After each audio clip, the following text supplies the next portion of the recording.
In a time of war and conquest, they were the mightiest military power of their age. A force that vanquished armies, toppled empires. A dynasty which expanded to become the first great kingdom of Asia Minor. A state built on the most advanced legal system of its time.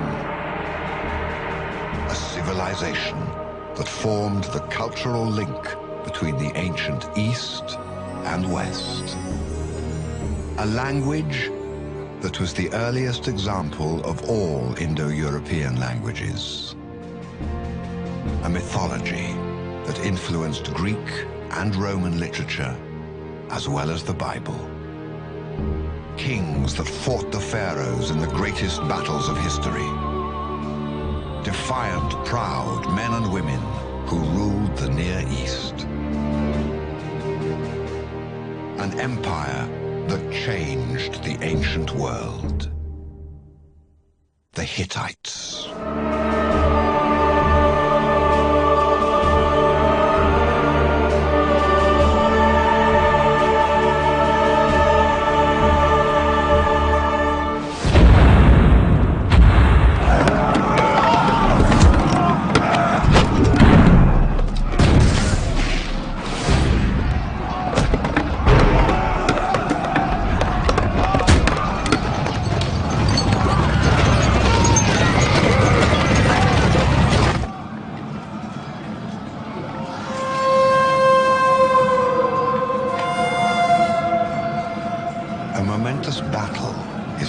Between the two superpowers of the day.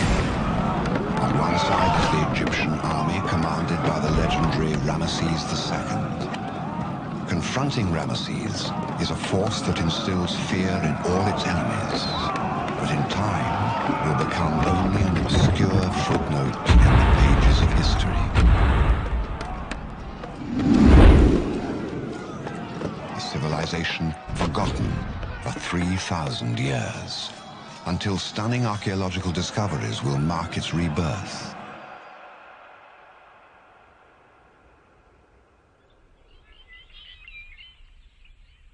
Asia Minor, today called Anatolia, a region covering the central and eastern part of Turkey.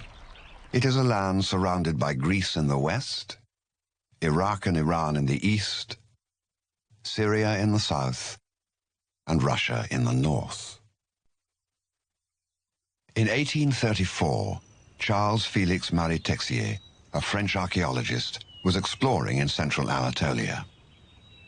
Near the small town of Boğazköy, Texier discovered the ruins of a large ancient city.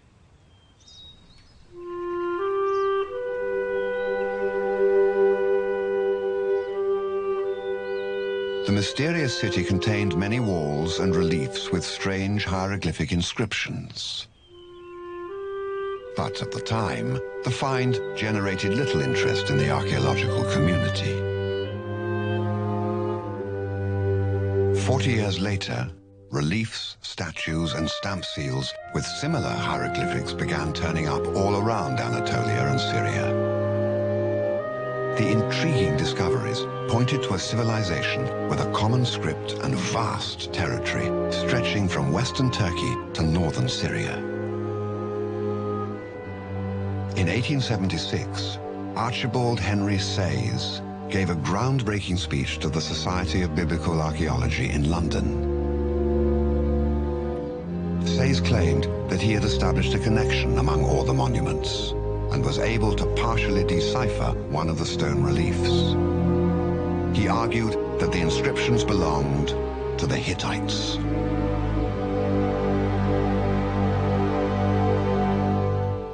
The academic community was stunned. Apart from a few passing references in the Bible, the Hittites were unknown to scholars. According to the Old Testament, they were just one among many tribes present in ancient Palestine. The great surprise of the day was, of course, that this obscure tribe named in the Bible should have covered such a large territory and with their inscriptions and their political power. Once it was believed that the Hittites might have actually governed a large kingdom located between ancient Mesopotamia, Egypt, and the Aegean, all eyes turned to Boğazköy. An excavation team led by Hugo Winkler and Theodore Macready began digging in Boğazköy in 1906. The team quickly unearthed many tablets written in cuneiform, a script formed by pressing a reed stylus into clay to make wedge-shaped signs. These symbols stood for syllables and words that were read left to right. Many of the texts were composed in Akkadian, the international language of ancient times. Akkadian had already been deciphered, so scholars could immediately read these tablets. Just a few weeks into the dig, the workers excavated a remarkable document, a clay tablet with a text referring to a so-called unpleasantness between the Egyptians and the Hittites. Closer examination revealed that the text was actually a peace treaty between the pharaoh Ramesses II and Hattusili III of the Hittites, signed after the Battle of Kadesh. This made the treaty 3,000 years old. It was a very important peace treaty and probably one of the very earliest, if not the earliest, peace treaty in the world. And as such, you can still see it today exhibited in the entrance to the Security Council of the United Nations in New York. In just 6 years, the team excavated more than 10,000 tablets and fragments. The deciphered text revealed that Boğazköy was no ordinary Hittite city. It was actually the Hittite capital, and its ancient name was Hattusha. Many texts were written in Akkadian, but there were hundreds composed in a completely unknown language. This had to be Hittite. Archaeologists knew that to learn more about the Hittite kingdom, this language had to be deciphered. The Czech linguist Bedřich Hrozný was an expert in cuneiform and eager to tackle the mysterious Hittite language. Throughout 1915, Hrozný worked tirelessly to crack the code. He deduced that Hittite displayed grammatical features typical of Indo-European languages such as English and German. One day, Hrozný succeeded in isolating the word for bread. He made the assumption that a phrase containing the word bread had to have words for eat and drink as well. He then deciphered a complete sentence. Now you will eat bread, further you will drink water. Bedřich Hrozný had not deciphered just any language. He had actually deciphered the oldest known Indo-European language. Hittite is the language of the Indo-European language family for which we have the earliest records. The Indo-European family is that group of languages which is dominant in Europe today. Its oldest, otherwise oldest known members are Sanskrit, Latin, and Greek, and so forth, and it's represented today by the languages which most of us speak, English, French, and so on. Because it is so associated with the European continent, it was surprising to early scholars to discover a member of this group in Anatolia, which they considered to be part of Asia. Hrozny's achievement paved the way for experts to decipher more than 25,000 Hittite tablets and fragments unearthed in Hattusha and other cities. Among these were treaties, letters, rituals, laws, prayers, and many more that shed light on the Hittites and the ancient Near East. Names of cities, scribes, kings and queens emerged from the tablets. Hittite men and women were finally ready to tell their own story after a silence of 3,000 years.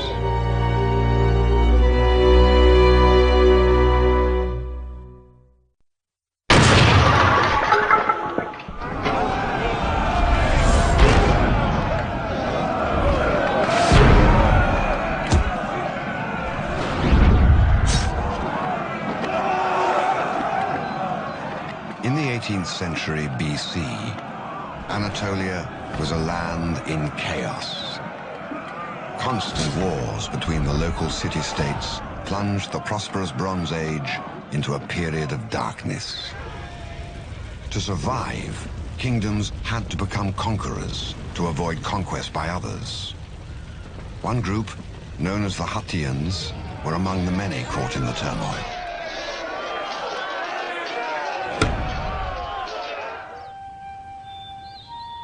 Along with the Hittites, another group inhabiting the region was a tribe of Indo-European speakers who probably arrived in Anatolia during the 3rd millennium BC. In the 17th century BC, this group conquered the Hittites, took their name, and assimilated their culture. These were the Hittites. The Hittites belonged to one of the tribes of the Indo-European stock. From where and from which direction they immigrated into Anatolia are the still unsolved questions of Hittitology. The Hattians were living in Anatolia when the Hittites arrived there to settle. The Hittites called their land the land of Hatti after the Hattians, and in fact Hittite itself derives from the name for this people. The early years of the Hittite kingdom are shrouded by myth and legend. It's believed that around 1650 BC, the Hittite ruler managed to join all the disparate local people under his rule, establishing the Hittite kingdom. He then moved the capital of his new kingdom to Hattusha and took the name Hattushali, meaning man from Hattusha.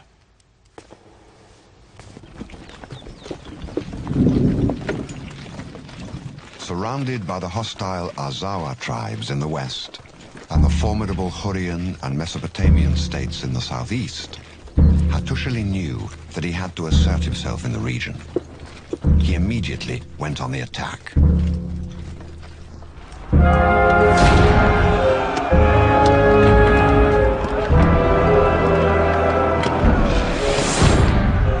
In a short time, the Hittites conquered lands in eastern Anatolia and northern Syria. Any state that surrendered without a fight was spared plunder and devastation. But any kind of resistance attracted the full fury of the Hittite army.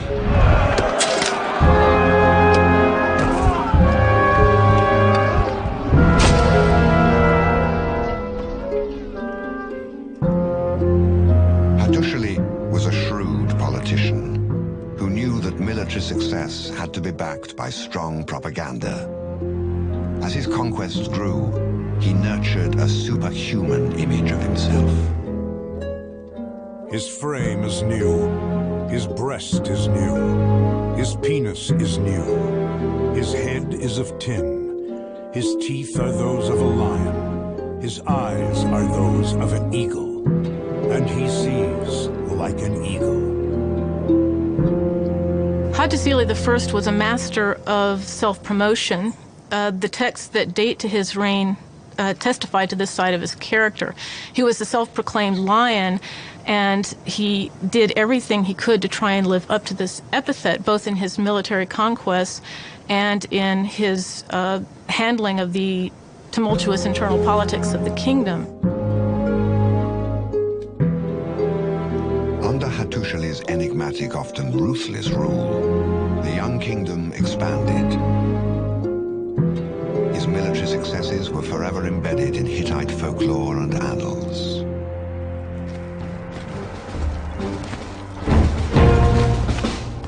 Hattusili spent most of his reign on military campaign. Once he secured the kingdom's borders, he set his sights beyond the Taurus Mountains, towards the enticing resources and ports of Syria. Against the approaching Hittite army, the Syrian states formed a coalition under the city-state of Aleppo, the most powerful in northern Syria.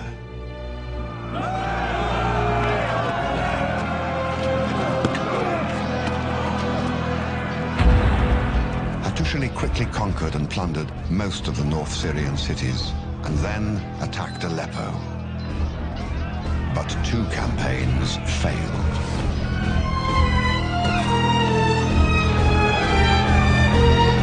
Eventually, he abandoned all objectives in Syria and returned home. Hattusili's last campaign as a ruler had resulted in defeat.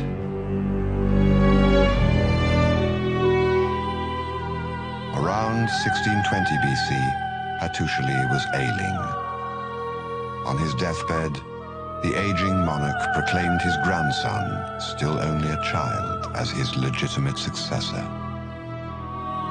Hattusili's last words were engraved on the same tablet that Bedřich Hrozný would use to decipher the Hittite language 3,500 years later. Laziamo Ari. Takaniatamo Tsapa Andaharak. Nomo Takaniatamo Taknats Pasi.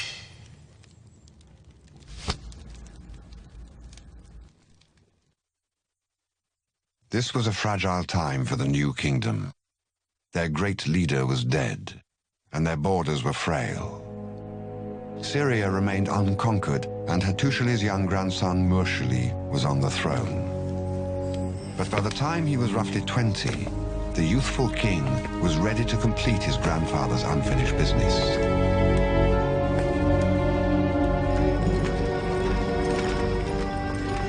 Conquest of Aleppo had eluded Hattusili. After establishing control in Anatolia, Murshili marched to Syria and destroyed Aleppo.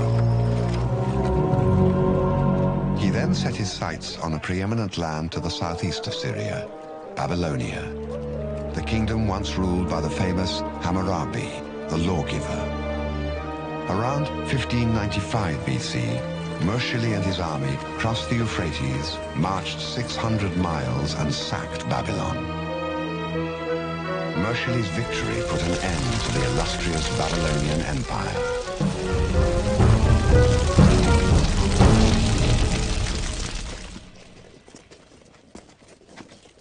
Murshili's attitude towards the vanquished, such as the Syrians and the Babylonians, was the same as his grandfather's. If the enemy surrendered without a fight, they were spared devastation. But if they resisted, an example was made of them. Their land was torched, and prisoners and booty were transported back to Hattusha. A new leader, usually a native who pledged allegiance to the Hittite king, was installed on the throne.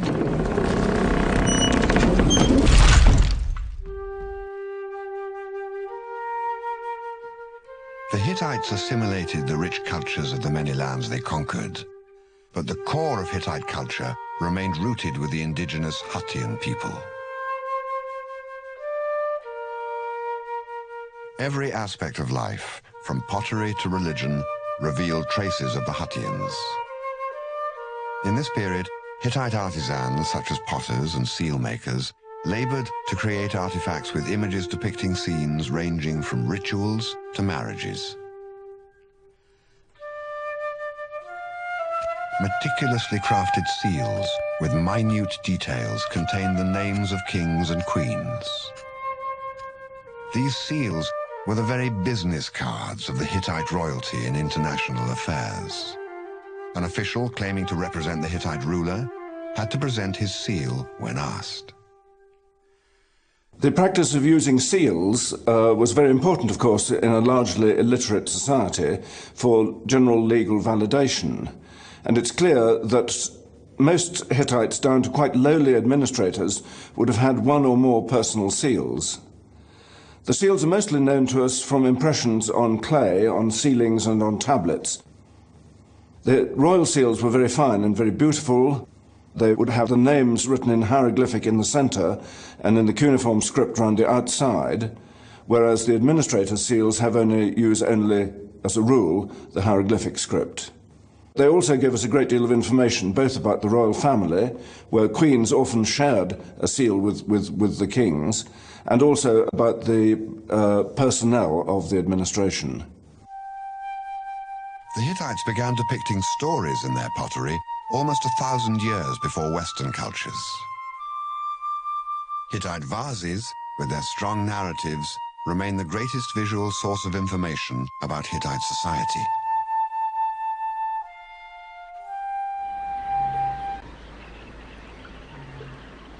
The influence of Hittian culture was nowhere greater than in Hittite religion. Hittian gods and myths formed the foundation of Hittite theology. The Hittites took a lot of things that we would consider natural phenomena and considered them manifestations of a particular god. So their religion, we would say, is polytheistic, and it was naturalistic. They had a high regard for the environment, the world around them, because it was sacred, because the gods themselves were a part of it. And their behavior, not only in the temples, but in daily life, had to reflect that same regard and reverence for all of life, which was to them religious.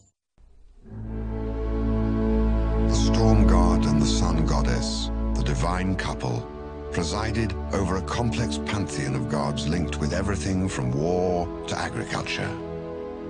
The gods were human in character. They could deceive, laugh, and make love, but they were immortal.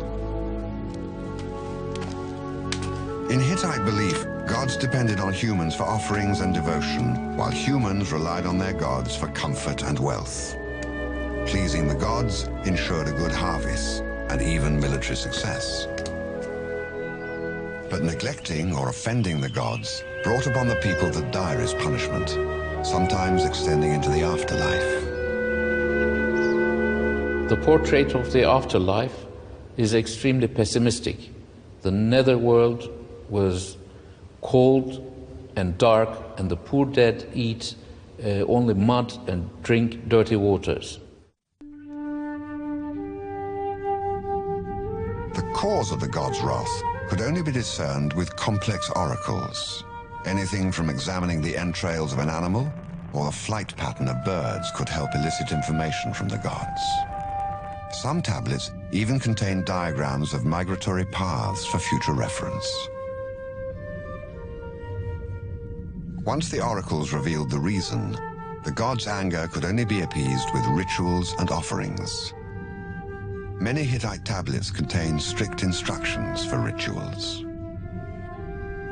From the texts, the Hittites emerge as a very religious and pious people. But on the other hand, they never lost reality or practicality out of sight. For example, when a king had to conduct a ritual to solve, say, a medical problem, he would have to send a bull hundreds of miles away. He would lay his hand on it, and the evil would flow from him into the bull, and the bull would have to be adorned with ribbons, etc. But then at the end, the text says, well, it's a long journey. If the bull dies on the way, just take a new one, put all the stuff of the dead bull on him, and bring that one to it. The Hittites developed their religion by absorbing and embracing the gods of all the lands they conquered. New deities and temples were constantly added to the Hittite religious realm. The Hittites themselves probably originally had a smaller nucleus of gods. But as they met various peoples in and around Anatolia, or as they campaigned in Syria and encountered the gods of other peoples, they had an inherent respect for these gods and wanted to have those gods on their side, not enemies against them. And for this reason, they would incorporate the worship of those gods in their own pantheon with regular sacrifices. With this assimilation, Hittite religion expanded its influence far to the west, shaping the religions of many lands.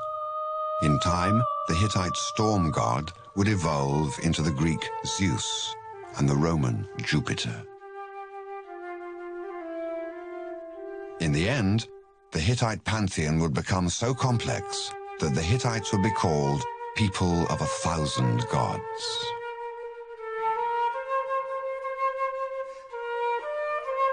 At the center of Hittite religion stood the king. His most important duty was his role as the chief priest of the land. He was the conduit between the gods and their subjects. On the one hand, he represented the human community before the gods and requested from the divine fertility for crops, victory for Hittite armies, and such things. On the other hand, he was answerable to the gods for the conduct of his human subjects. Another way a king could describe himself was as the adopted child of a god, that is, adopted, since the king was clearly believed to be a mortal at birth, born from a mortal father and mother, and at birth he would be adopted by the gods. It was only at death that the king became a god. A son, a royal son, would never say of his father, when my father died. He would always say, when my father became a god. Around 1590 BC, King Mursili returned home from a long and successful military campaign. The kingdom's prospects were promising. But one pivotal event changed everything.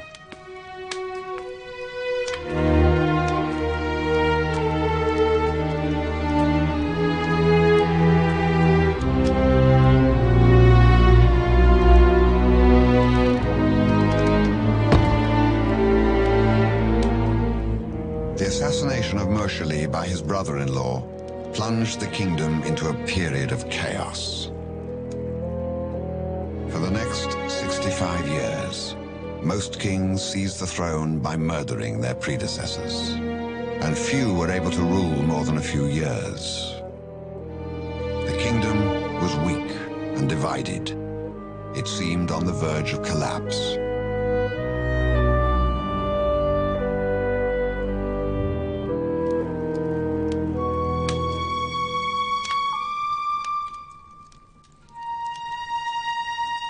By the time King Telepinu ascended the throne in 1525 BC, the kingdom had lost most of its territory to the west and the east.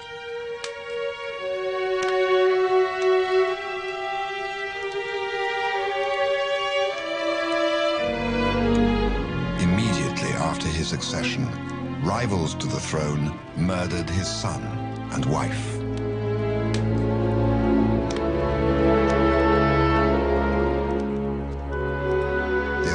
Were caught and scheduled for execution. But in an extraordinary demonstration of restraint, Telepinu did not execute the conspirators. Instead, he banished them from the land. He witnessed the havoc that was wreaked in his kingdom in the previous generations by mutual reciprocal striving for the kingship and assassinating other people. And so when he came to the throne, his main concern in his reign was to stabilize the Hittite kingdom, to restore unity in the royal family, and to see to it that there was a regular form of royal succession in the future.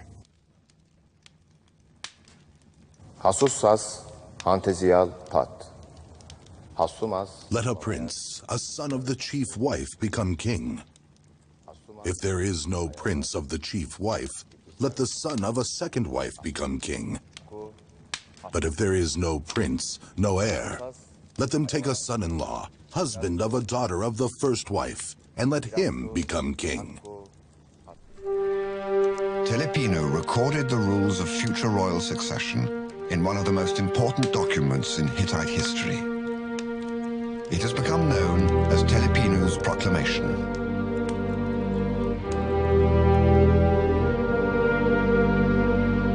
The Telepinu Proclamation marked a new chapter in what was already a unique legal system in the Near East. Unlike its contemporaries, Hittite law was based on compensation rather than retribution.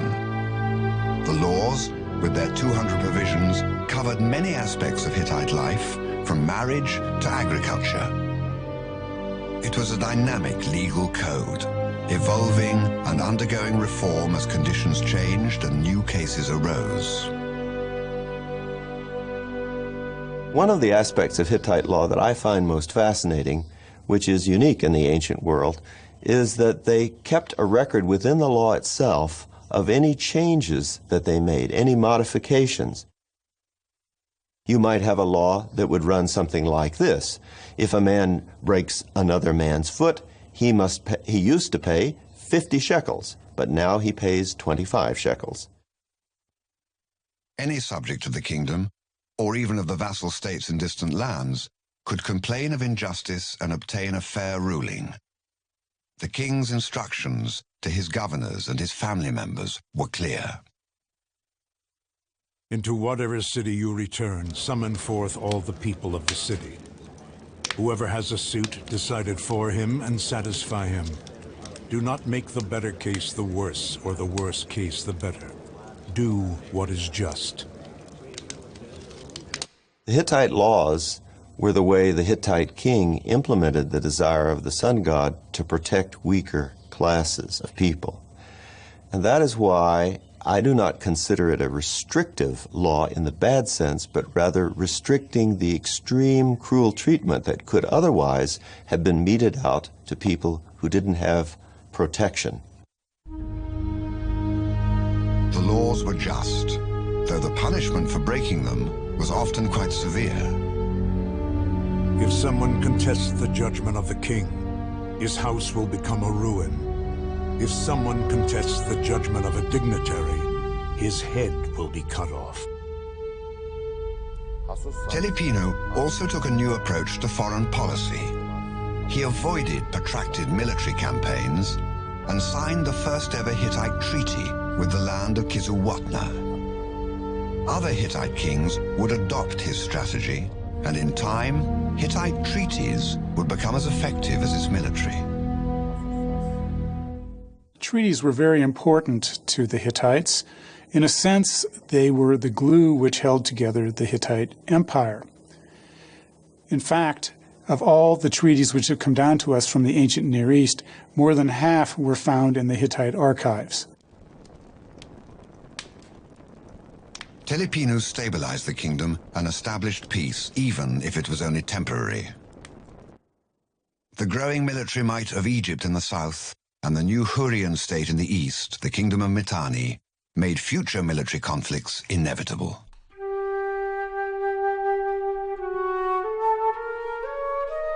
In time of war, the king could call up ordinary Hittite citizens to strengthen his army. The common people were the subjects of the king and servants of the gods. Few Hittite texts directly describe the everyday life of the citizens. Most of the details can only be found in Hittite laws and official documents. While the upper and middle classes lived in large urban centers, Many of the common people lived in scattered villages, sometimes far from the cities. During peacetime, the people worked the land, allotted to them by the king as compensation for their military or other services. Agriculture and animal husbandry were the economic backbone of the kingdom. The rural areas produced the food for the whole country. So important was farming that 40 out of the 200 articles in Hittite laws specifically dealt with agriculture and livestock. The peasants could either cultivate their own land or work royal land for a share of the crops. During the harvest season, men could also work for hire on someone else's farm. The rural Hittite settlements resembled the Wild West. Life could be harsh. High mountains cut off many villages both from the cities and from one another, making travel extremely difficult and dangerous. A harsh winter and bad harvest could lead to widespread famine.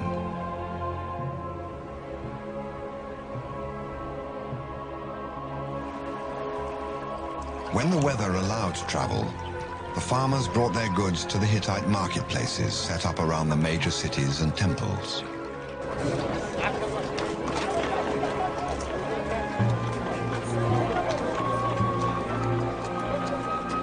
There, they traded for commodities or crafts and paid taxes to the court. The Hittite marketplace was a bazaar, tax office, and stock market, all rolled into one.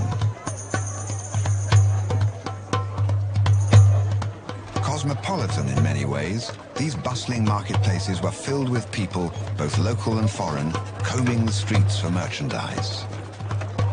It was even a good place to meet your future spouse. Hittite marriages were formed by strict agreements, by which the men paid the woman's family what was called a bride price. The woman's role in the relationship was determined by her husband's wishes as well as her own strength of character. She was expected to be a wife, a helping hand, and most of all, to bear children. In contrast to many Near Eastern societies, Hittite women were at least partially compensated in divorce. The frontier society was not without its disputes. All cases were brought for arbitration before the king's local governors, or the town's elders, who were under direct instructions from the king to exercise fairness. But more serious cases, such as sorcery, murder, or adultery, could be taken to only one place: the king's court at Hattusha.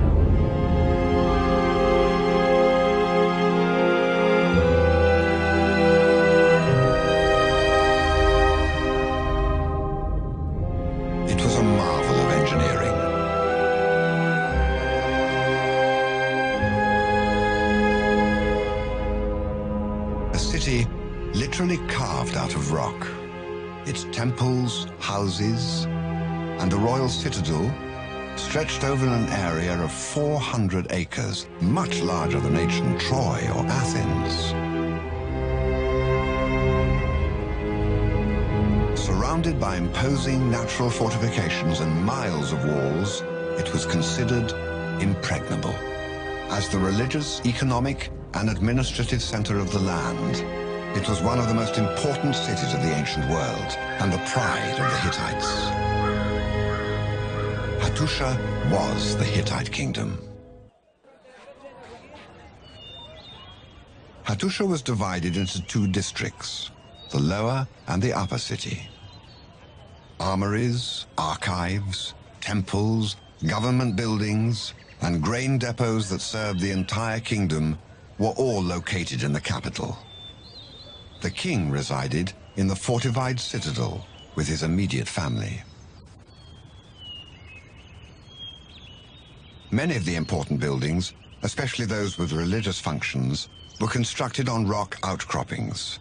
Huge crags were leveled to accommodate houses. For them it was apparently no problem to shape rocks and cliffs in the way they wanted, and they put houses on almost every rock outcrop every rock knoll you see here in the city. An ordinary Hittite structure was erected on a stone foundation with sun-dried mud bricks strengthened by a timber frame. The roofs were made of beams covered with reed and plaster. The Hittites were masters of stone, sometimes shaping blocks weighing more than 15 tons. Special bronze tubes were used to drill holes in the stone for the wooden framework. In some walls, the stone masonry was so fine that it is still impossible to slip a sheet of paper between two stones. Hittites were also able to shape and move huge blocks, especially the blocks you see at the city gates, but also blocks in the temples. For example, the largest block used in the big temple weighs about 40 tons. And they were able to shape them and to move them, most probably with sledges and also with big wooden beams, and moving them slowly, actually the same way as it was done in Mesopotamia and also in Egypt. The Hittite engineers also designed a complex network of clay pipes that brought in water from the 7 springs surrounding the capital. The water was collected in artificial ponds and distributed to houses through neighborhood fountains. In an age when most societies lacked sanitation, many Hittite houses were fitted with a drainage system connected to sewer mains beneath the streets. The clay pipes had access holes for cleaning. Any damaged part could just be disconnected from the main system and quickly repaired.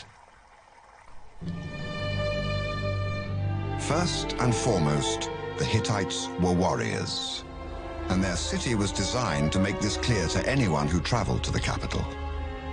They surrounded Hattusha with massive stone walls that stretched for miles, with watchtowers and security tunnels located every 60 feet. The city could only be entered through 8 primary gates, which were heavily guarded and fortified. The gates could only be approached by steep ramps that were flanked by walls and 2 towers, one outside and one inside.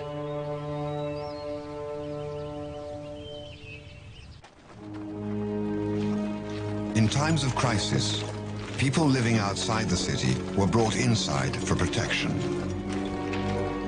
So strict was Hittite security that after everyone had entered the city, the gates were closed and sealed by local officials every evening.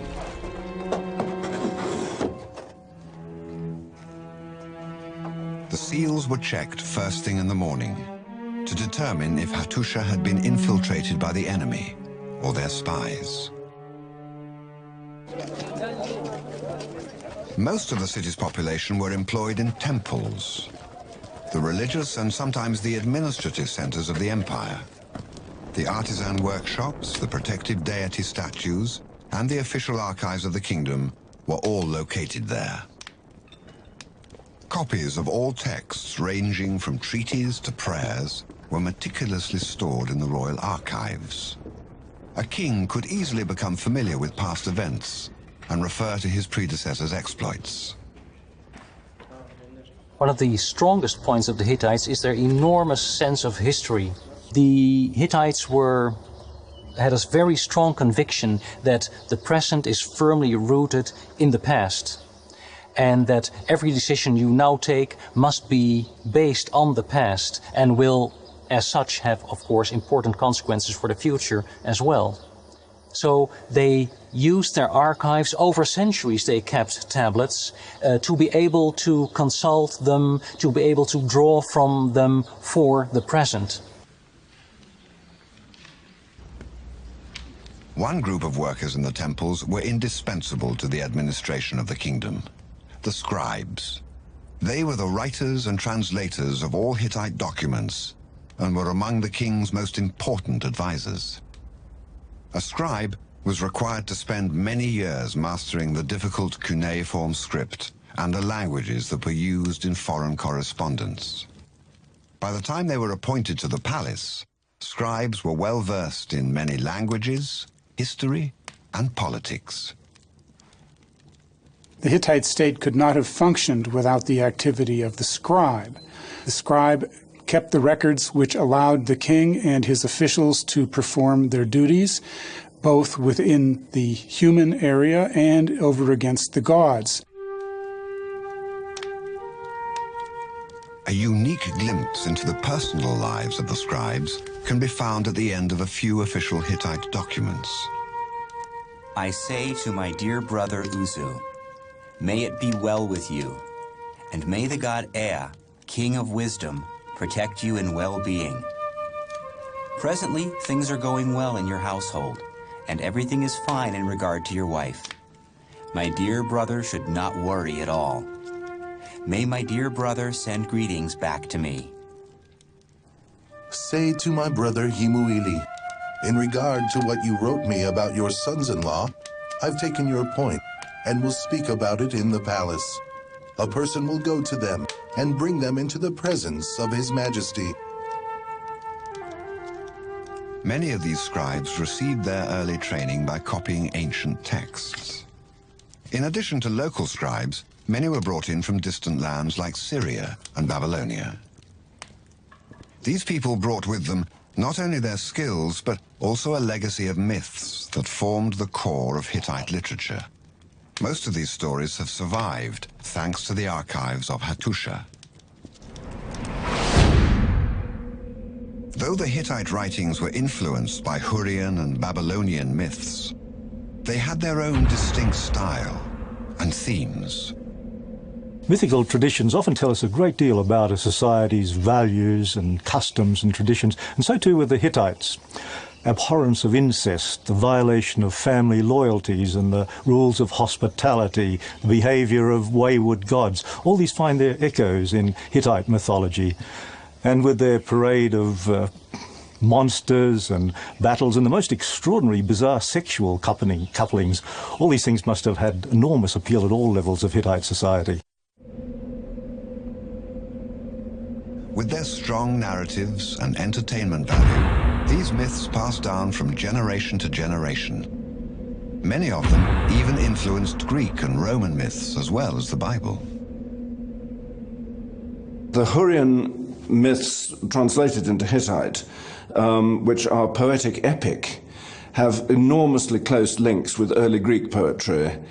Absolutely unmistakable links, nobody would deny them, to the extent that the early Greek poets must in some way have had contact with these stories of the origin of the kingship of heaven and the battles between the gods, because we have them on the one hand in the Hittite Hurrian versions from Hattusa, and on the other hand they appear in the early Greek poet Hesiod, and indeed as a background to the Homeric epics. The year was 1400 BC, a century after the death of King Telepinu. The Hittite kingdom enjoyed a period of relative peace and prosperity, but it was not to last. Egypt formed a military alliance with the kingdom of Mitanni and invaded Hittite territory in Syria. Lands in the east became disobedient. Azawa states in the west rebelled. These attacks from three sides shook the kingdom to its very foundations. But they were nothing compared to the assault that the Hittites would face from the north.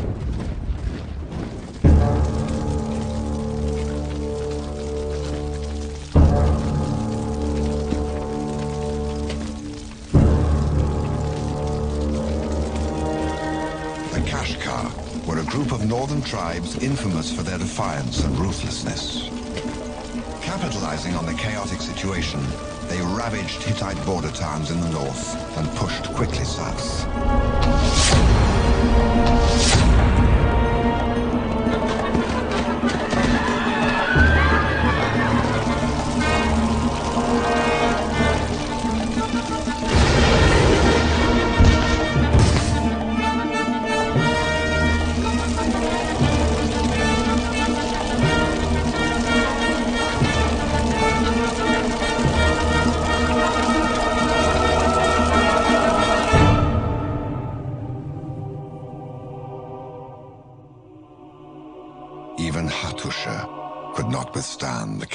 onslaught.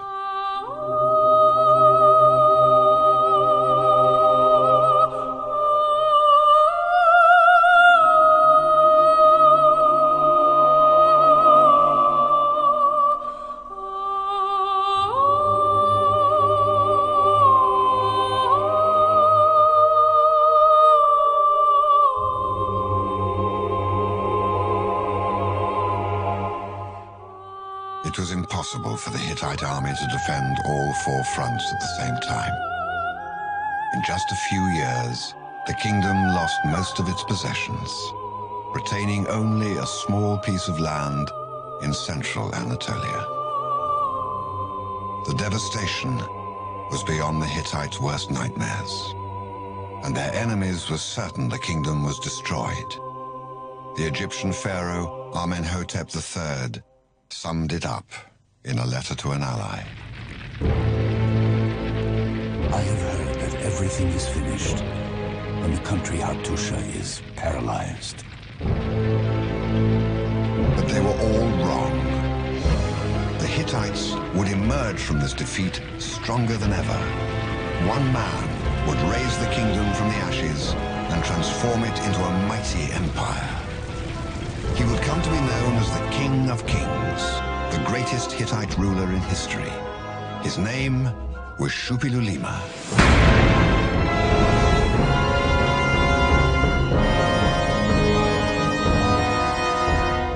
Shupilulima was raised to be a fighter. He was a battle-hardened soldier and a skilled politician who carefully planned his every move. When the kingdom of Mitanni and the Kashgar attacked, his father was king. Shupilulima was his chief advisor and comrade in arms. The situation of the Hittite kingdom during the reign of Shupilulima's father was desperate. It was clear that the king did not control much more than the old heartlands of the Hittite Empire. The west had gone off, the north was difficult, the east, the south. And this is the situation in which Shupilulima, as a prince, came into the scene. After the fall of Hattusha, Shupilulima and his father retreated to the provincial capital of Shamuha. There, he painstakingly rebuilt his army and set out to recapture lost territories one by one. Most of the lands were quickly reclaimed by the Hittites either by force or treaties. But as Hittite successes mounted, Shupilulima's father fell ill.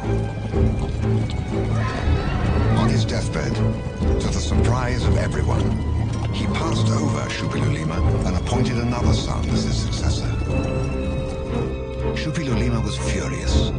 He rebelled, seized the throne, and had his brother murdered. He violated Telepinu's proclamation of royal succession. As the new king, Shupilulima continued the campaign to rebuild the kingdom. After consolidating his position in Anatolia, he conquered the Azawa lands in the west and the Kashgar in the north. Hattusha was once again under Hittite rule. Shupilulima then marched south and crushed the powerful Syrian coalition.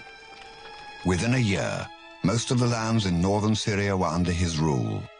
Of the enemies that had attacked the Hittites, only the kingdom of Mitanni remained unconquered. Shupilulima would not rest until payback was complete.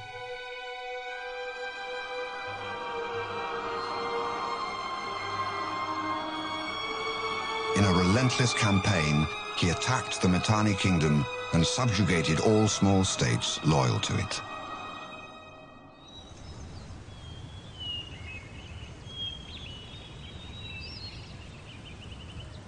Shupilulima reinforced his military victories with political ones.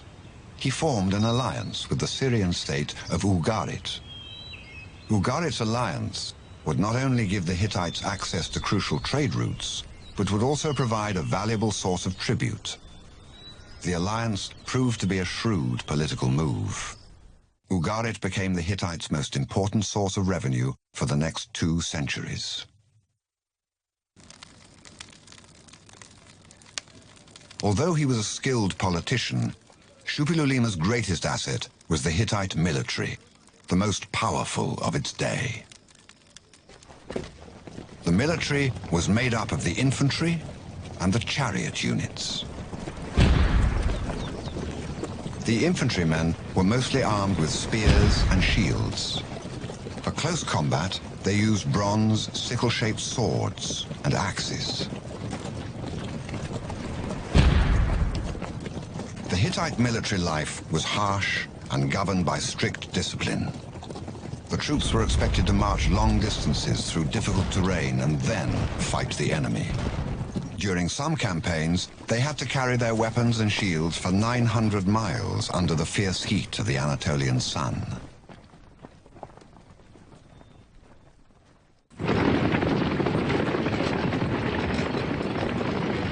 The elite unit and the pride of the Hittite army was the chariot force. The chariot force was the most powerful weapon the Hittites had, charging into battle at the beginning and often ensuring victory before the battle had barely begun.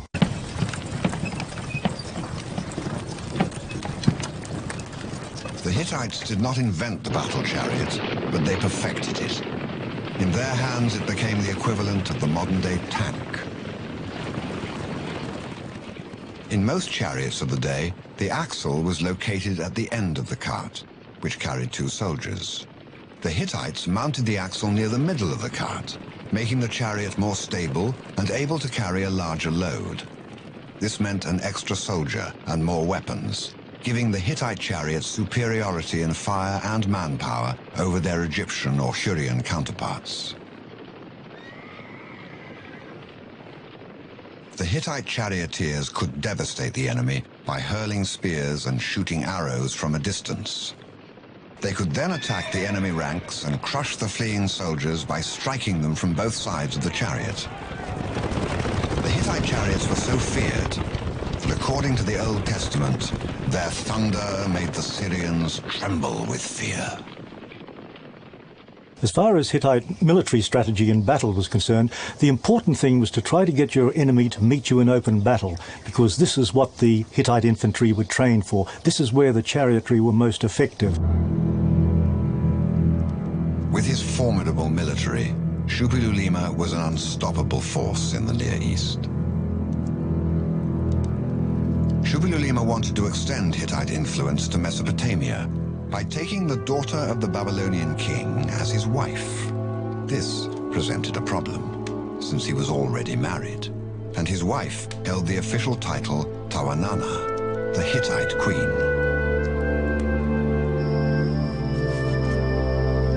Shuppilulima's solution that would enable him to marry the Babylonian princess was simple. He dismissed his wife, the mother of all his sons, from the capital and banished her into exile.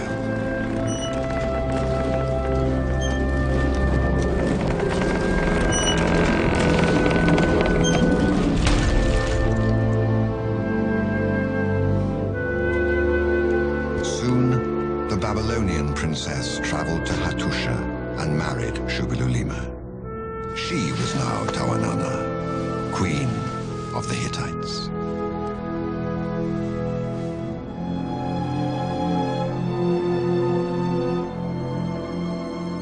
After nearly 20 years of rule, Shuppilulima had achieved dominance over the entire region. The Hittite lands stretched from the Black Sea in the north to the Euphrates in the east and the mountains of Lebanon in the south. The kingdom Shuppilulima raised from the ruins had become an empire.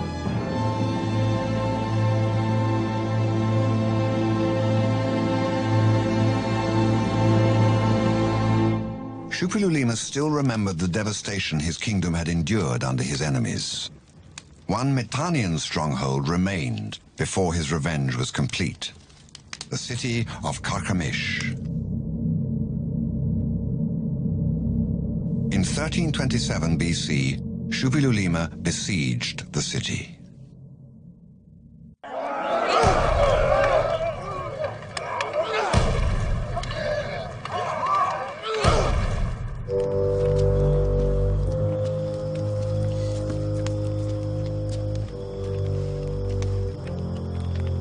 he waited for the city's surrender, a messenger brought a letter from Egypt.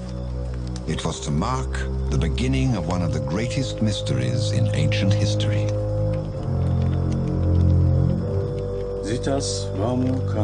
My husband is dead, and I have no son.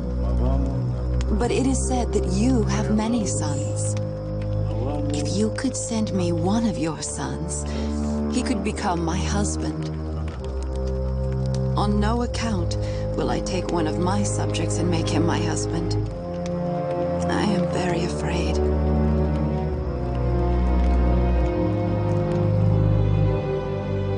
The author of the letter was the Egyptian queen Ankhesenamun. Her dead husband was none other than the boy king of Egypt, Tutankhamun.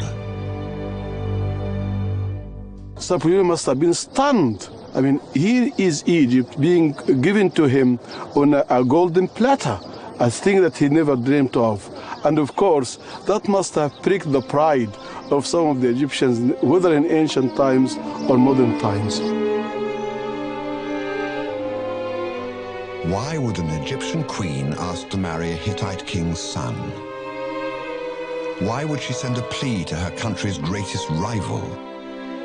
Suspicious that he was being deceived, Shupilulima dispatched his chamberlain to Egypt to meet with Ankhesenamun. Meanwhile, he captured Carchemish and returned home for the winter.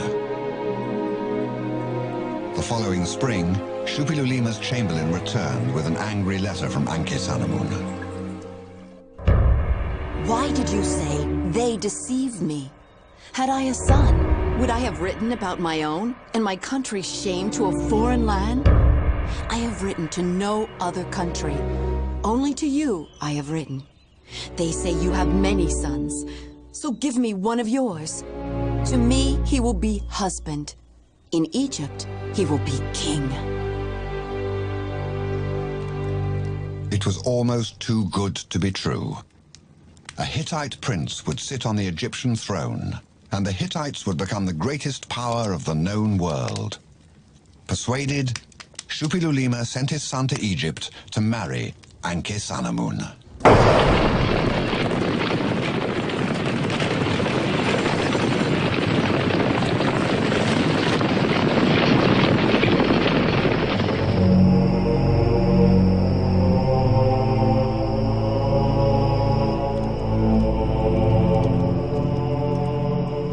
Anxiously awaited the news of his son's safe arrival in Egypt. But none came.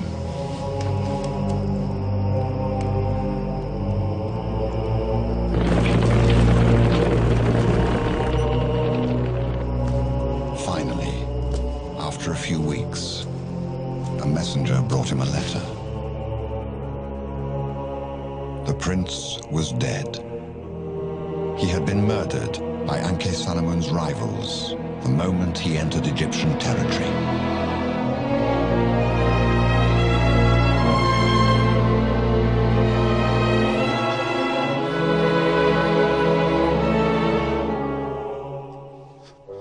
Siones, qui quid ier?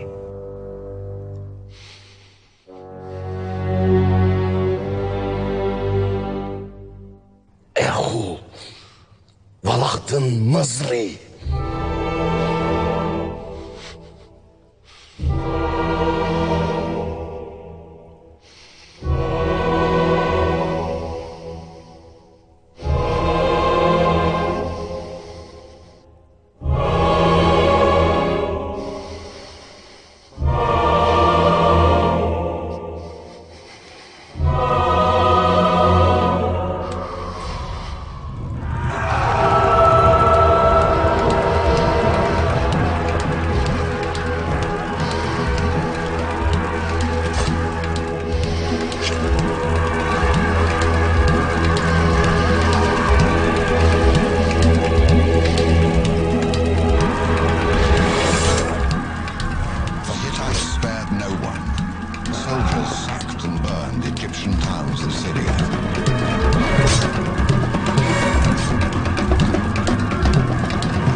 Hattusha, but this would have terrible consequences for the Hittite Empire. The captives carried with them a dreadful plague. The disease spread rapidly, decimating the population.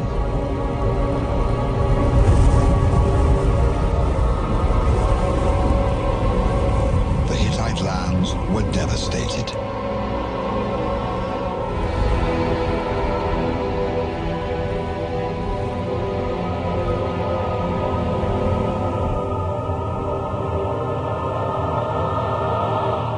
We have no idea of the nature of the plague beyond the fact that it was brought to Hatti by Egyptian prisoners of war. But there's absolutely no doubt about the desolation, devastation it caused in the Hittite land, carrying off large numbers of the population and virtually reducing the kingdom to the brink of starvation.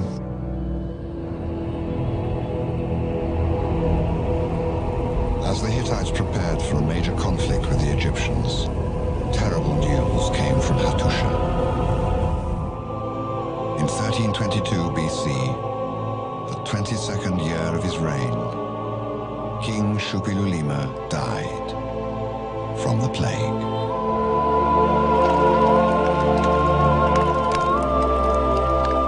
Following Hittite funerary rituals, the king's body was borne in state for cremation, enabling the king to complete his journey to the afterlife.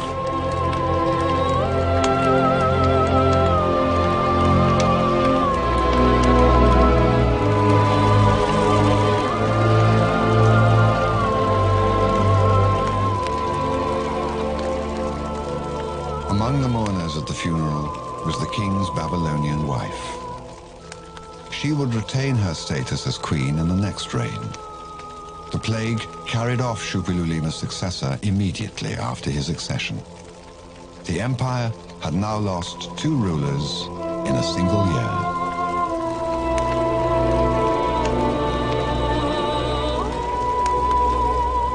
Power now rested on the shoulders of Shupilulima's youngest son. Moshili II inherited the most powerful, but also the most vulnerable empire in the Near East.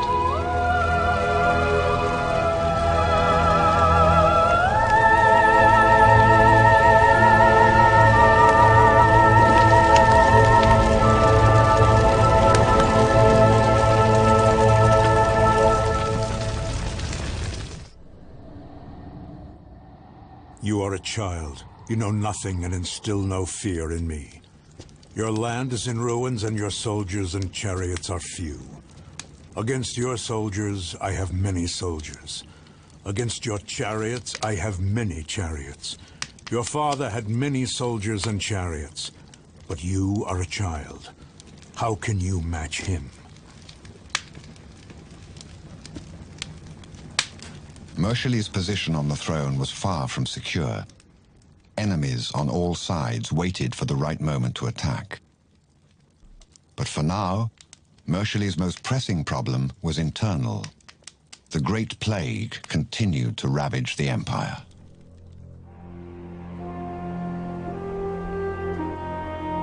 What is this, O gods, which you have done? A plague that you have let into the land of Hatti. All of it is dying. So no one prepares sacrificial loaves and libations for you. The plowmen who used to work the fields of the gods are dead. The plague is no way over, so men keep on dying in the Hatti land. As for me, the agony of my heart and the anguish of my soul I cannot endure anymore. For whatever reason people are dying, let that be found out. Storm god of Hatti, my lord, save my life. I kneel down to you and cry out, have mercy. Let this plague be removed from Hatti.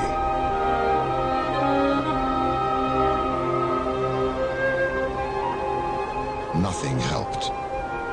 In desperation, the people, under their king's guidance, turned to the oracles.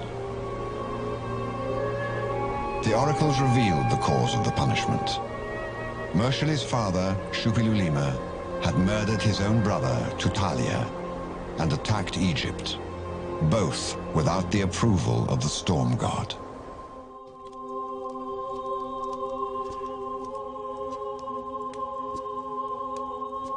Storm god of Hatti, my lord, you gods, my lords, it is true that man is sinful. My father also sinned and transgressed against the word of the storm god of Hatti, my lord. My father died because of the blood of Tutalia, but I have not sinned in any respect. Of those who sinned and did do evil, not one is still here today. It is so. The sin of the father falls upon his son. So my father's sin has fallen upon me. On behalf of the land, I am now presenting you, the gods, my lords, with a gift on account of the plague. I am making restitution. May you, the gods, my lords, be well disposed towards me once more.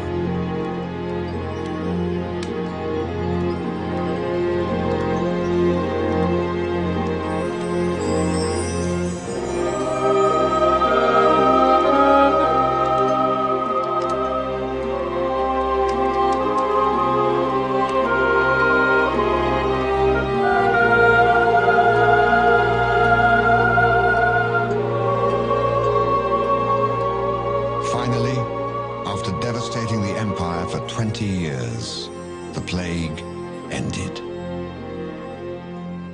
Mursali's plague prayers are absolutely fascinating documents in a number of different ways. To start with, they're very fine works of Hittite literature, but they tell us a great deal more than that. He almost speaks to us with his own voice. In fact, he does, in expressing the great anguish and anxiety which he feels all the time as a result of the plague. So we do see him as a very human figure there, in his laying himself bare to the gods, effectively, but also to us. Do you gods not see how she has turned the entire house of my father into the stone house of the protective god? Some things she brought in from the land of Babylon. Others in the populace she handed over. She left nothing. My father's house she destroyed. Mershali's most vexing personal problem was his stepmother, Tawananna, the Babylonian widow of Shupilulima. Tawananna was the royal title conferred upon the queen, the chief consort of the king. It was an influential position both religiously and politically, as she was the chief priestess of the land. The queen kept her title even if she survived her husband's death and lived into the reign of his successor. Sometimes this was a source of tension between her and the new king's wife. This was certainly the case for Mershali. Tawananna is rather like the proverbial wicked stepmother. She became an ever more powerful influence in the royal household during her husband's final years, and she continued to dominate the household after his death. And this was strongly resented by her stepson, the new king Mershali. But in the Hittite tradition, she continued to be the reigning queen. Even so, there are clear signs that Mershali tried to supplant her with his own wife, Kasulawiya. As he contemplated what to do with his stepmother, Mershali received tragic news from Syria. One of his brothers, the viceroy in Aleppo, was dead. A few months later, his other brother, the viceroy in Carchemish, also died.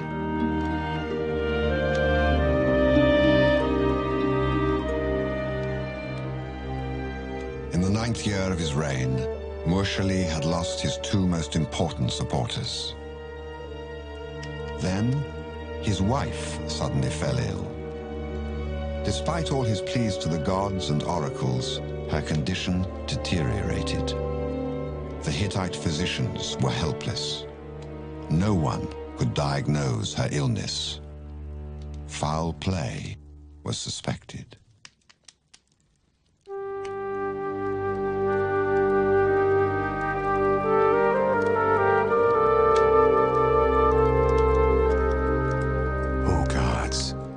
It is in these last days that your servant Gasalevia became ill.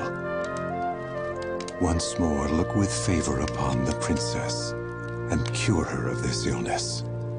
Bring it to an end and restore her to good health. And henceforth, the princess will bestow unceasing praises upon you, and will forever proclaim nothing but your holy name.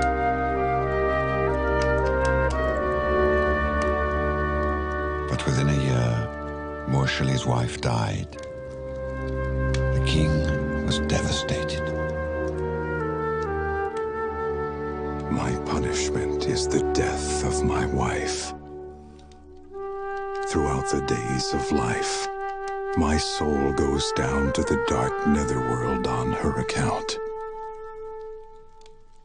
For me, it has been unbearable.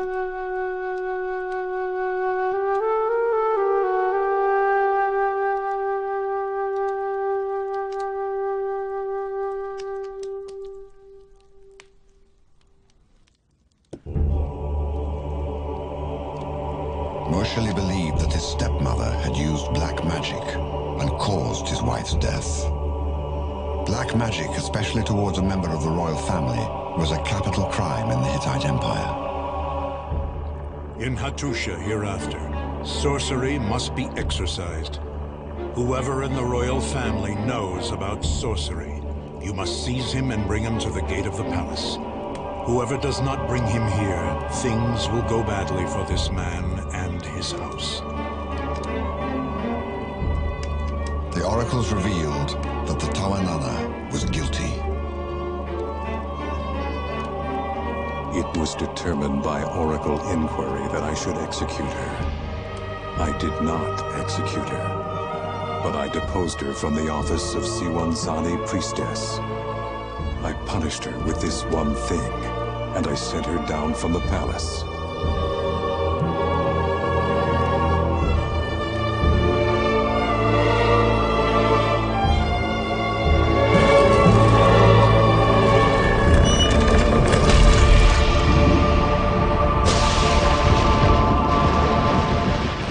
Mursali's documents indicate that he was suddenly struck with a speech affliction that perhaps was symptomatic of a more serious ailment caused by years of strain and grief.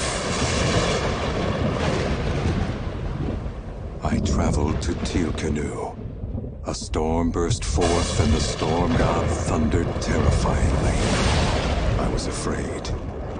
Speech withered in my mouth, and it came forth somewhat haltingly. One asks oneself, how could a man bear this kind of accumulated tragedy? The responsibility that he felt for his people in the plague, the apparent attack of the gods upon him, and then the death of his own dear wife. He must have had enormous resources to draw upon. It gives us great respect for him as a person and lifts him out from among all the other kings as someone that we can all relate to, because we all know a little bit of what it feels like to have tragedies that he had, but nothing like the magnitude. Mursali had ascended to the throne at a young age. In the face of adversity, he had managed to maintain the Hittite Empire at the forefront of the Near Eastern stage. By conquering the western lands, he expanded the kingdom to its greatest borders. Despite all his personal loss, he had made Hattusha the equal of Babylon and Thebes.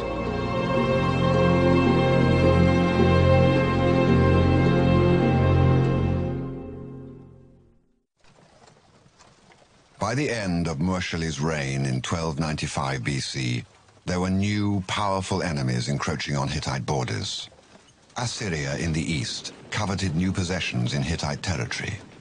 But the greatest threat was from the south.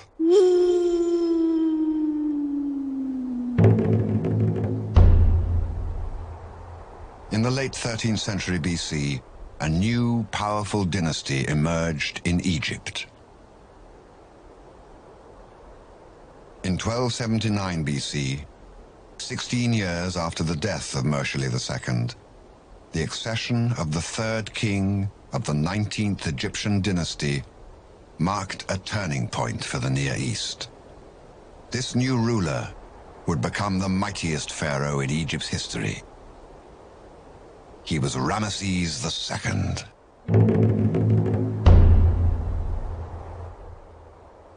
Ambitious and motivated, Ramesses was anxious to assert Egyptian power in Syria, the crossroads of the ancient world. Ramesses II is one of these characters that is very, very rich. First of all, he had this sense of history, and in a way he wanted to force himself upon history. And he also dreamt of measuring up to his great predecessors, such as Thutmose III, the Napoleon of ancient Egypt, or even his father, Seti I. He wanted to supersede them in his prowess, especially in the battlefield. By his 4th year on the throne, Ramesses has solidified his internal affairs and set his sights on Syria. In 1275 BC, he conducted a reconnaissance mission to his subject states and attacked Hittite territory.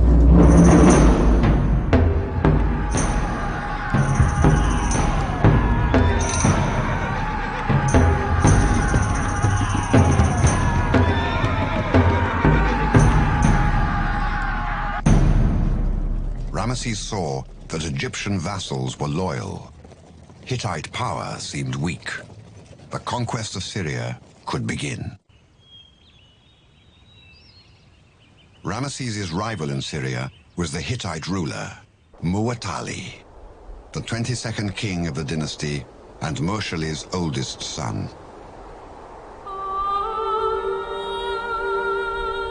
But more prominent, more politically gifted, was Muwatalli's younger brother, Hattusili, the second most powerful man in the Hittite Empire.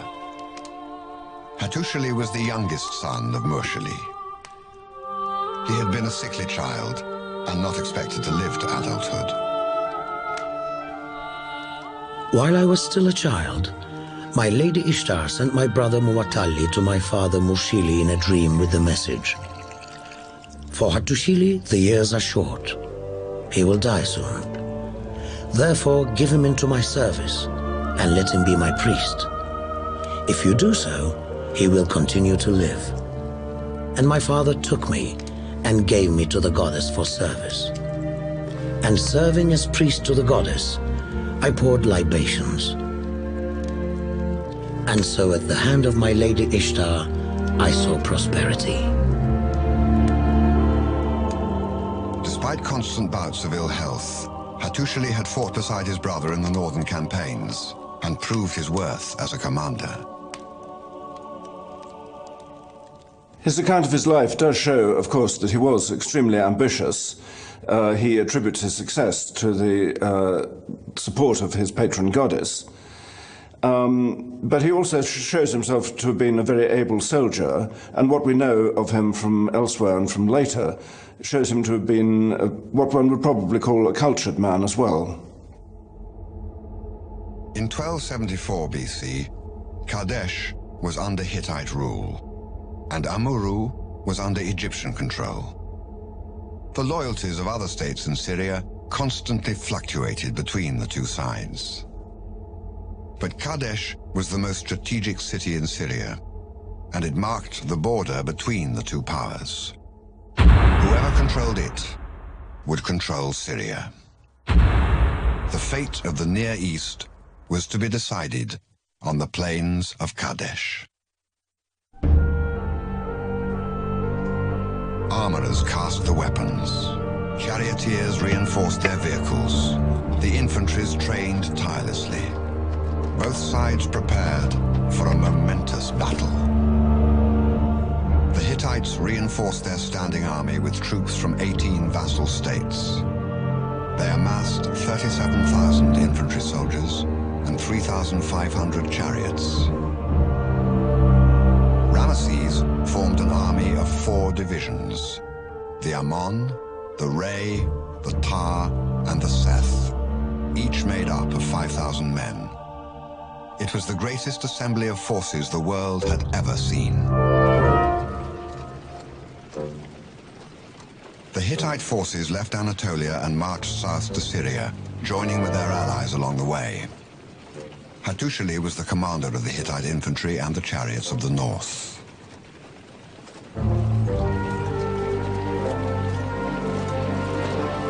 Ramesses led his Ammon division north up the coast of Palestine.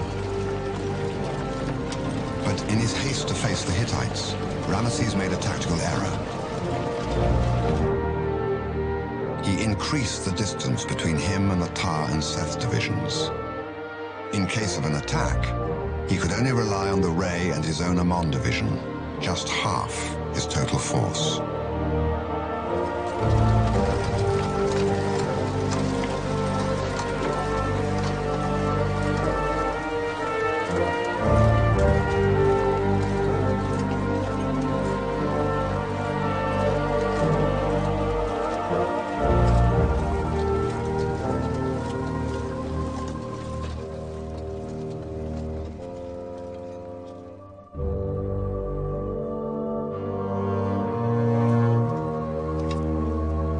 In May of 1274 BC, a month after leaving their capital, the Egyptians were 10 miles from Kadesh. They were now in enemy territory.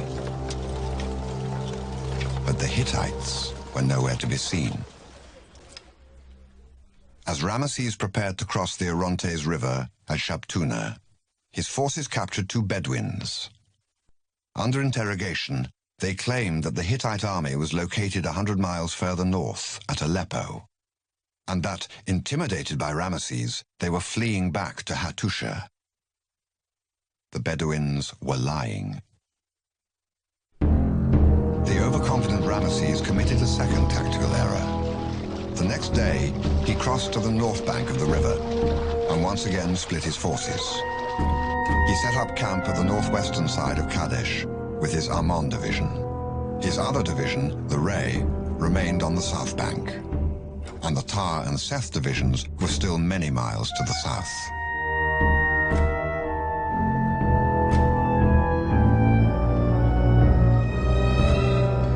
As Ramesses' royal pavilion was erected near Kadesh, his troops captured 2 Hittite spies. Under torture, the spies talked. Behold, the ruler of Hatti has already come, together with the many foreign lands that he brought as allies. See, they are poised, armed, and ready to fight behind Old Kadesh. The Hittite army was actually south of the river and ready to attack the Ray division. Ramesses had been fooled. The pharaoh quickly dispatched 2 officers to warn the Ray division, which was still marching towards his camp. But they were too late.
quickly collapsed. Survivors rushed towards Ramesses' camp in panic with the entire Hittite army in pursuit. Only the Ammon division stood between the Hittites and total domination of Syria. Hattushili and his brother were confident of the outcome.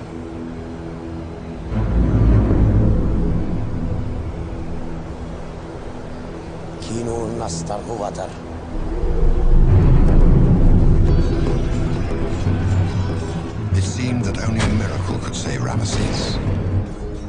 And one did. The pharaoh was able to hold his flanks. The vassal soldiers, so crucial for the Hittite strength, broke ranks. Lured by the booty in the Egyptian camp, they abandoned their positions and started to plunder.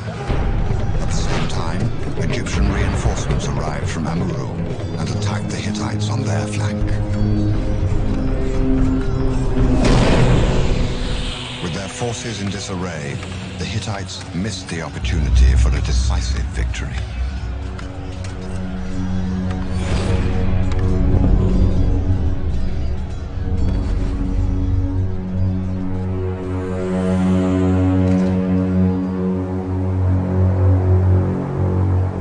Both sides suffered heavy losses. At the end of the day, I think there was a stalemate between the Egyptians and the Hittites. You see, the Hittites have lost most of their chariots, and the Egyptian infantry was in a bad shape. On the other hand, the Egyptians kept their chariots, and the Hittites had their infantry almost intact. So both kings shrewdly thought that this can go on, and there was not going to be a winner. Ramesses withdrew his forces to Egypt. With their chariots immobilized, Muwatalli and Hattushili could not pursue the pharaoh. Although the Hittites missed their chance for total victory, they had destroyed half of the Egyptian army at Kadesh. Shortly after, the Hittites recaptured Amurru and Abba, the site of modern Damascus, re-establishing Hittite rule in the region. Tensions, however, would remain high for the next 16 years. The Battle of Kadesh discouraged the Egyptians to continue a policy of expansionism. For Ramses personally, most likely it ended a dream of fame and prestige.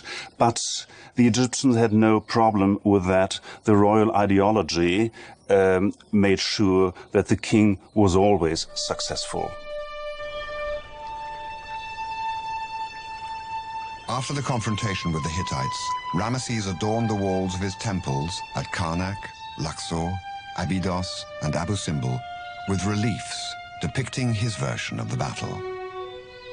Thanks to his detailed portrayal, the Battle of Kadesh remains the most completely reconstructible battle of ancient history, despite the bombastic depictions.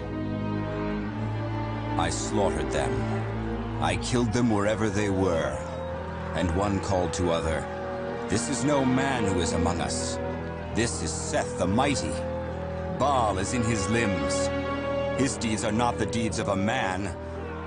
Never before has one man alone, without foot soldiers and chariots, defeated hundreds of thousands." Ramesses' biased version would be the only historical source for the battle for 3,000 years. But the Hittite tablets, excavated in Hattusha in the 20th century, painted a more accurate portrayal of the battle and its aftermath. After the Battle of Kadesh, Hattushili embarked on his journey back towards Hattusha. On his way, he stopped in the holy city of Lower Zantia to honor his protective goddess Ishtar. There, he met the daughter of the local priest. 25 years his junior, she was a priestess also serving Ishtar. She was young, elegant, and charismatic. Her name was Puduhepa. For Hattushili, it was a match made in heaven.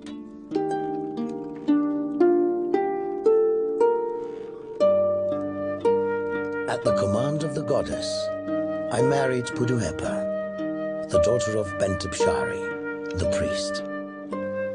And we became a family. The goddess gave us the love of husband and wife, and we had sons and daughters.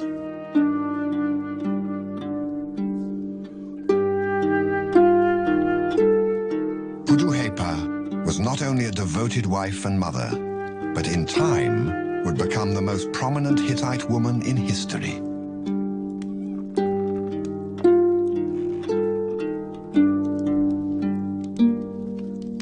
This is the only case I know of anywhere in ancient Near Eastern literature where the word love is used to describe the relationship between a prince or a king and his consort.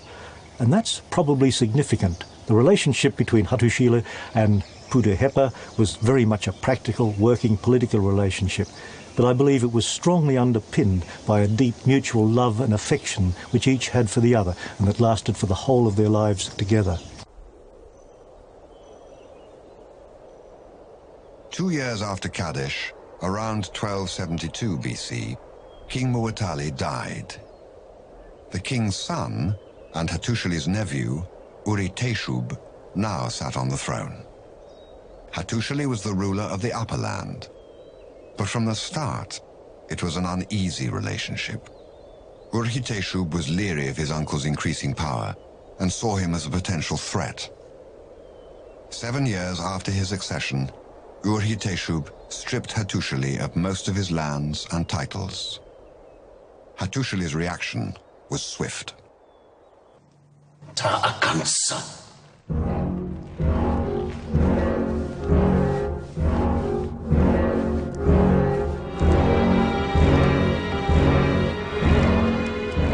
Hattusili assembled an army in the north, rebelled, and overthrew his nephew after a brief civil war. For 7 years I submitted, but at a divine command and with human urging, Urhiteshub sought to destroy me. He took Hakpisa and Nerik from me. Now I submitted to him no longer. I made war upon him. I marched back to Samuha to face Urhiteshub, and I brought him down like a captive. By seizing the Hittite throne, Hattusili, like his grandfather Shupilulima, violated the Telepinu Proclamation. He justified his actions and disclosed his nephew's fate in a skillfully crafted Hittite document. It has come to be known as the Apology of Hattusili, one of the earliest autobiographies in history.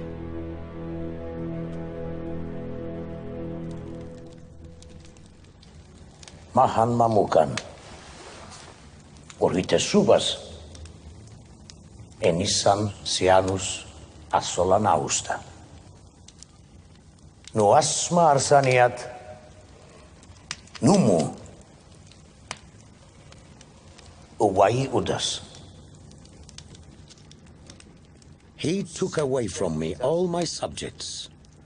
He would have planned another and would have proceeded into the land of Karadunia. But when I heard of the matter, I arrested him and banished him across the sea.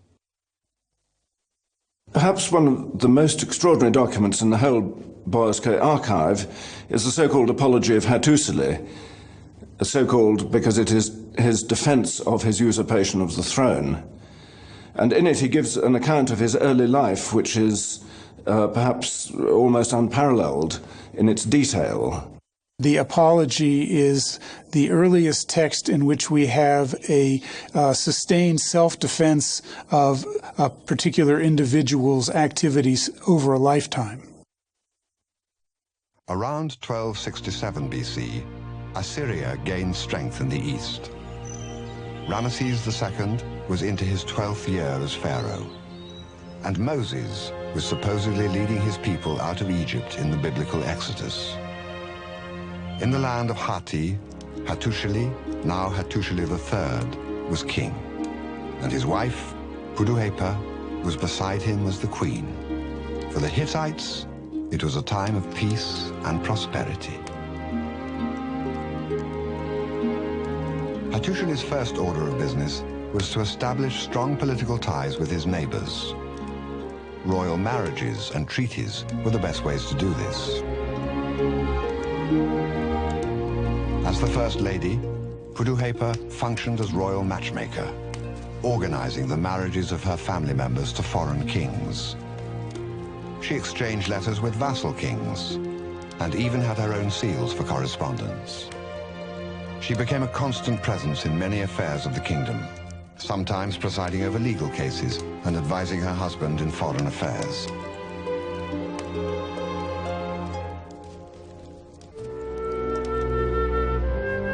Puduhepa's most profound influence was on state religion. In 400 years, the Hittite religion had accumulated a vast array of gods from many different cultures. Every large city, every small frontier town had its own set of deities. The pantheon, with hundreds of gods, became frustratingly confusing both for the Hittites and their neighbors, especially in trying to compose treaties. And in regard to the fact that I have made this treaty tablet for you, the 1,000 gods are now summoned to assembly. They shall observe and listen and be witnesses. The sun god of heaven, the sun goddess of Arena, the storm god of heaven, the storm god of Hatti, the storm god of the army, the storm god of Nerek, storm god of Aleppo. The list went on and on. As chief priestess of the empire, Puduhepa, with the encouragement of her husband, ordered the collection and cataloging of religious texts. She revised rituals and organized the many deities in the pantheon.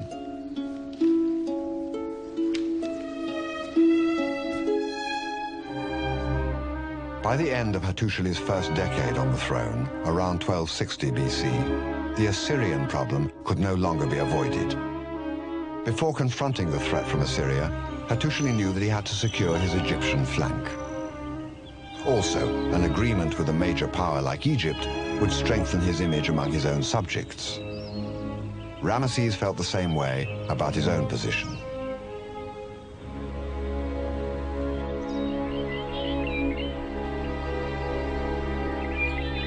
So, in 1259 BC, after decades of hostility, the king of Hatti and the pharaoh of Egypt signed a peace treaty.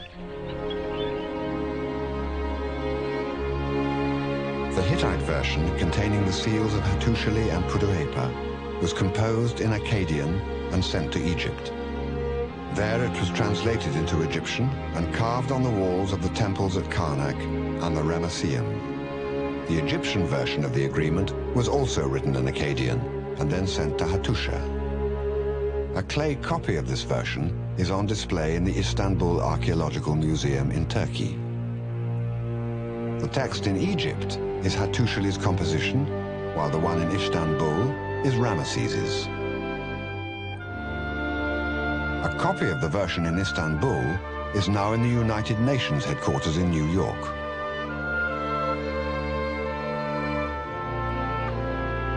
Ramesses, the great king, king of Egypt, has made himself in a treaty upon a silver tablet with Hattusili, the great king, king of the land of Hatti. He is my brother, and I am his brother. He is at peace with me, and I am at peace with him forever.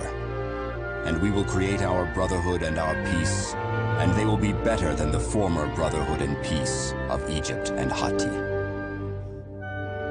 Both sides would honor the agreement.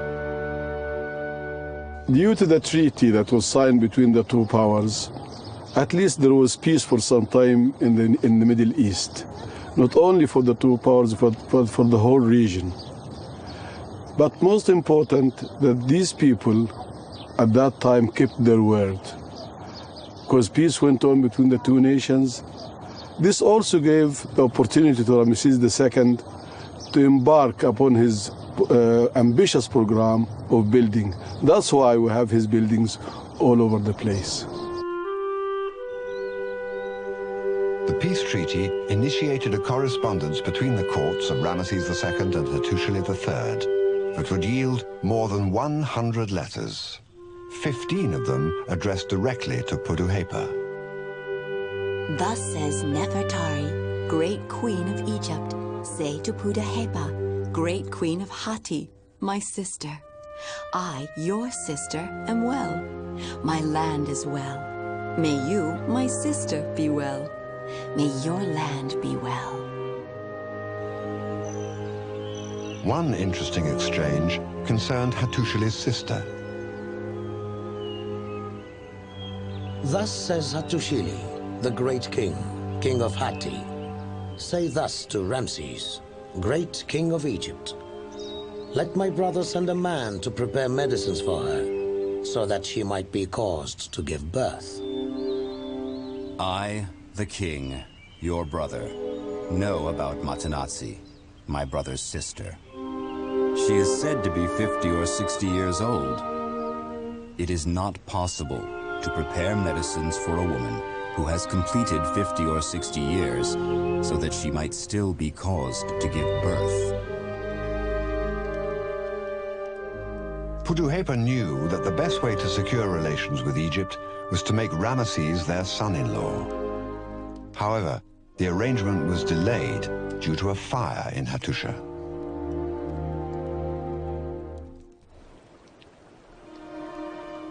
The deity who installed me in this place has not denied me anything. You, as son-in-law, will take my daughter in marriage. My sister, you promised to give me your daughter. That's what you wrote to me. But you have withheld her. And now you are angry with me. Why have you not now given her to me? Do not withhold the daughter from me any longer. I have indeed withheld my daughter. You will not disapprove of it, but you will approve of it. At the moment, I'm not able to give her to you. As you, my brother, know, the storehouse of Hatti is a burned structure. The daughter finally arrived in Egypt and entered Ramesses' harem. Ramesses II was now Hattusili III's son-in-law. Egyptian artists immortalized the event on a wall at the entrance of Abu Simbel. The Egyptian Hittite correspondence is really a very remarkable collection of letters. And I think it emphasizes to us, which we see from many periods of history, the greater importance of personal contacts in international diplomacy.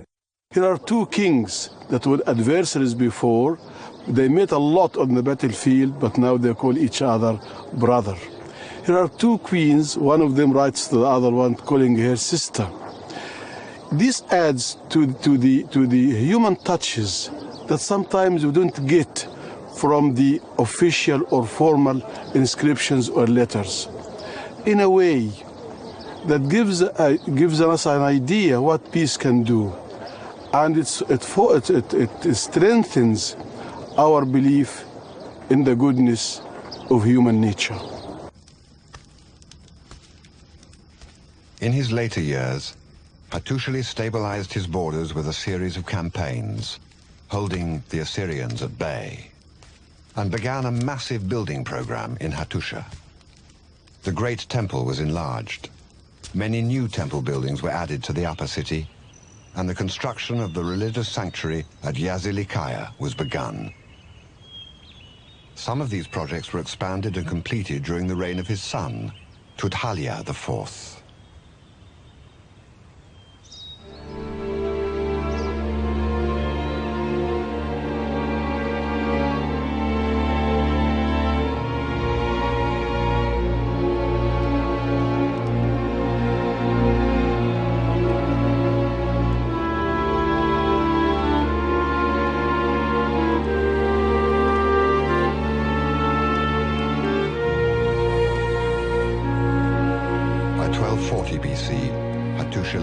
Always frail, was terminally ill.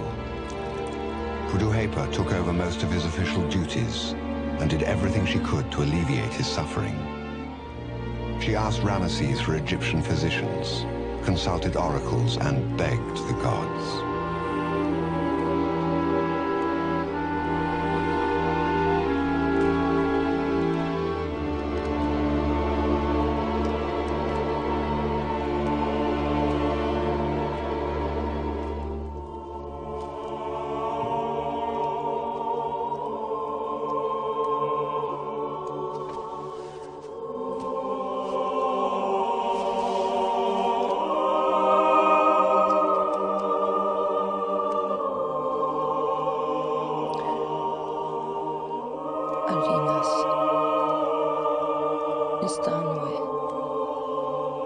O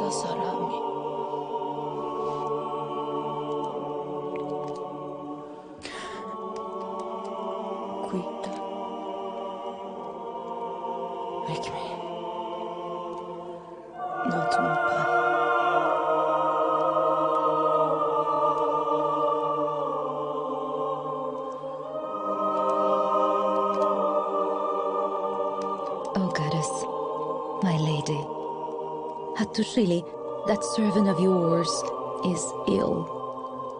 If anyone has made an offering to the gods to bring evil on Hattushili, accept not these words. Please let evil not touch Hattushili, my husband. To Hattushili give long years, months, and days. Her prayers were in vain.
Hattushili's death marked the end of one of the greatest marriages of the ancient world.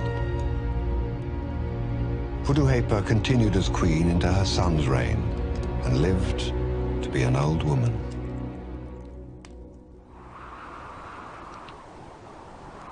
Hattushili's reign was the last golden age of the Hittite Empire. The kingdom was now faced with the impending danger from the Assyrians in the east, as well as from the growing power of the vassal states in the south and west. During and after the reign of Tutalia IV, Hattushili's son, dynastic rivalries, drought and famine crippled the empire. The Hittites lost their grip on their vassal kings. In less than 30 years after the death of Hattushili, the 450-year-old empire was reduced from the mightiest force of the Near East to a kingdom barely clinging to its existence. Its fall was to be as swift and puzzling as its rise.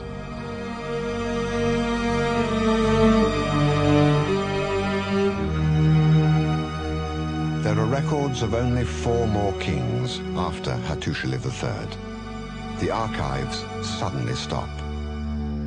It is believed that the empire fell along with its vassal states in northern Syria only 2 generations after Hattushili's reign, in roughly 1200 BC. After the empire's collapse, the Hittites abandoned the capital and moved to the east and south. Hattusha would never again regain the glory it once had under the Hittites.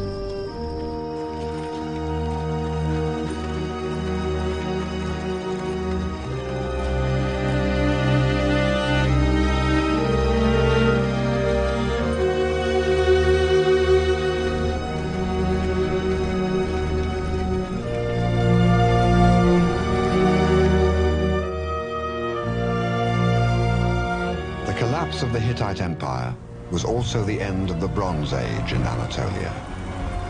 It was the beginning of a new era, a dark age of 3 centuries, followed by the Iron Age and Greek, Roman, Byzantine, and Turkish settlements on Hittite lands.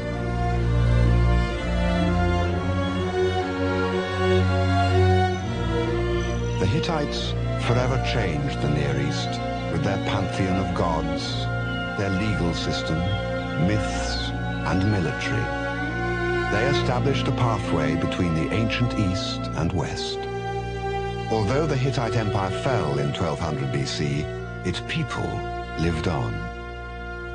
The whole central area was lost to the Hittites, that is, the old land of Hatti, but the southeastern provinces, the southeastern plateau, the Taurus states, the Euphrates states, and North Syria continued as what are called Neo-Hittite states, with the Hittite traditions of writing, art, and architecture.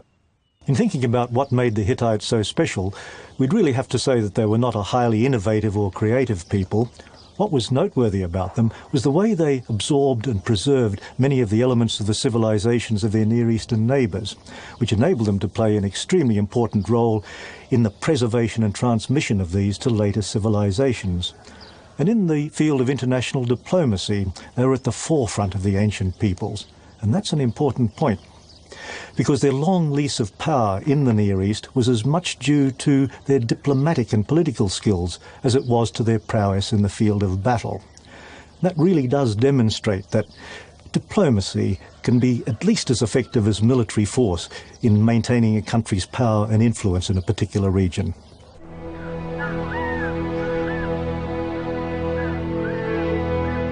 The Hittites left an indelible mark on the Near East. Every part of Turkey resonates with their monuments, artifacts, and inscriptions. The voices of Shupilulima, Hattushili, Mushali, and Puduhepa echo in every corner of the land. And the vast ruins of Hattusha remind us of the magnificence that once was the Hittite Empire.